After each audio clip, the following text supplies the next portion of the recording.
Ayan, malagkit guys. Gawa tayo ng biko. Bikong Bisaya ang gagawin natin. Ayan, hugasan muna natin yung bigas. Saka natin isasain. So, yan po, katamtamang tubig lang po siya na hindi siya lata. Yan. So, balikan natin mamaya kapag okay na yung ating malagkit. Ayan, yung pampatamis dito na kung tawagin sa amin ay latik. Tawag sa Bisaya nun ay latik. Ayan. So, ito na yung ating gata.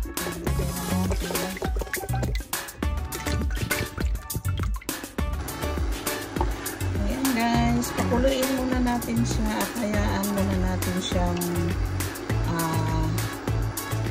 maalis yung tubig niya. Kasi itong gata guys, may halo kasi itong tubig. So, kailangan mo nang alisin yung tubig. So, ito yung paraan ng paggawa ng biko sa aming mga Bisaya. So, hayaan muna natin siyang maging malapot. So, continue lang natin siyang halo-haluin ng bahagya. So, ayan na guys, kumulo na siya.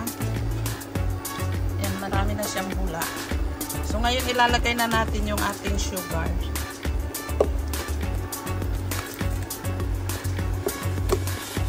Dalawat kalahati yung ilalagay natin, guys. So, ayan o. Sa dalawa, saka ito yung kalahati.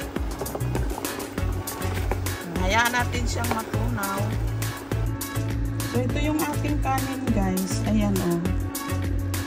Hindi siya lutong-luto. So, ngayon, itong ating latik, ayan na, malapot na siya. Kunti na lang siya. So, ngayon na ang time para ilagay natin yung ating malagkit. Hininaan ko lang yan ng apoy, guys.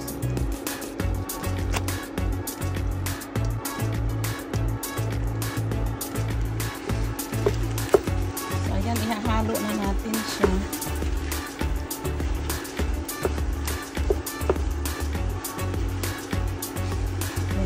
Ganito ang aming paraan na pagluluto ng biko. Kahit yung suman guys, ganito ang paraan ng pagluluto namin sa suman.